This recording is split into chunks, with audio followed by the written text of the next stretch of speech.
Merci beaucoup, ma chère collègue. La parole est à Madame Anne Bergans pour le groupe démocrate pour une durée de 15 minutes.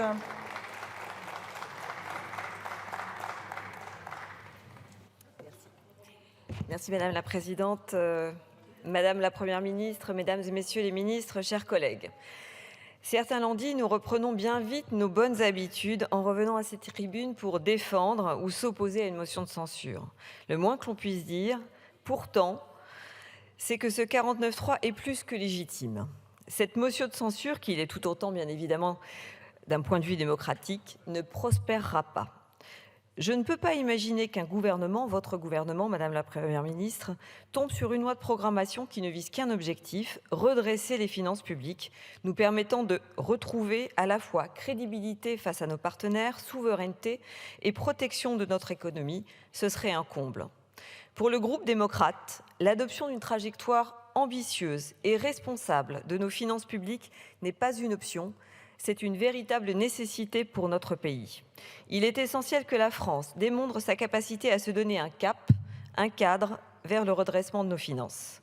De même, je ne peux imaginer que nous soyons le seul pays de la zone euro à ne pas avoir de loi de programmation des finances publiques.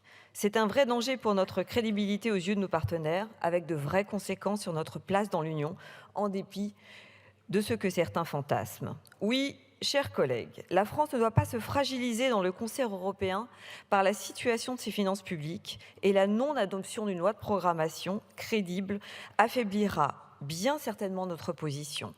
Ce serait bien triste et préjudiciable, alors même que nous avions réussi à convaincre en 2020 nos partenaires à faire un pas historique dans la construction européenne avec la mise en place et le financement commun d'un plan de relance pleinement européen.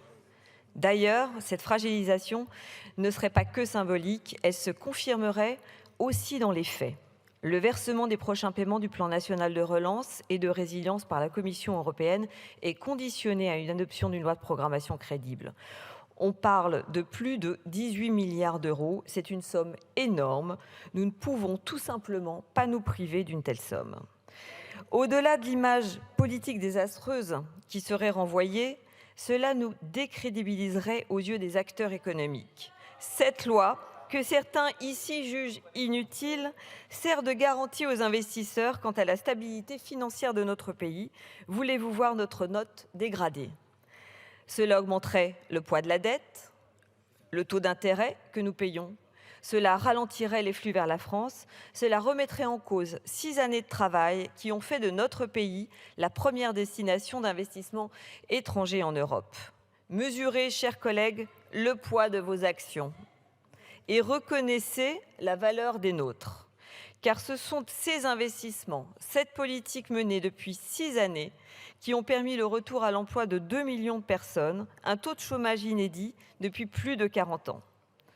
Ce projet de loi de programmation des finances publiques que vous souhaitez contester au travers de cette motion de censure revêt ainsi un très fort enjeu de souveraineté. C'est d'ailleurs presque amusant de voir les chantres d'une souveraineté rêvée, que ce soit à l'extrême droite ou à l'extrême gauche radicale, contester de la manière la plus virulente cette loi de programmation. Parce qu'exposer la France à une crise de financement de sa dette, c'est abandonner notre souveraineté à nos créditeurs. Enfin, cette loi de programmation des finances publiques doit nous permettre de protéger et de garantir la réussite de notre économie dans les années à venir en lui fixant un cap clair de désendettement et de maîtrise de nos dépenses publiques. En toute responsabilité, avec ce texte, nous souhaitons amener la France à un déficit de 2,7% annuel et à une dette publique plus soutenable en 2027, dans le sens des propositions de nos collègues sénateurs et républicains. Parler d'austérité me semble, au regard de la trajectoire proposée, presque mensonger. Vous vous appuyez dans vos analyses sur les budgets des crises Covid et de réponse à l'inflation. Mais il est sain que nos dépenses publiques baissent dès lors que ces crises s'éloignent. Ainsi, après plusieurs années d'incertitudes liées à la Covid et à la guerre en Ukraine, ce que nous dessinons avec cette loi de programmation, c'est aussi le post-urgence, la stabilisation. Nous devons sortir du logiciel de la gestion de crise pour retrouver l'équilibre et investir dans l'avenir.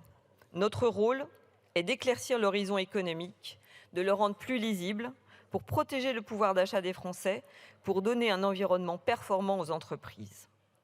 Alors oui, vous avez un droit constitutionnel qui vous permet de proposer de censurer le gouvernement, y compris sur les choses très sérieuses et déterminantes pour notre pays. Mais enfin, est-ce bien raisonnable? Que peuvent penser les Français d'un tel motif de censure? Pour notre part, nous prendrons, comme d'habitude, nos responsabilités et soutiendrons le gouvernement tout au long du cheminement de ce texte jusqu'à son aboutissement.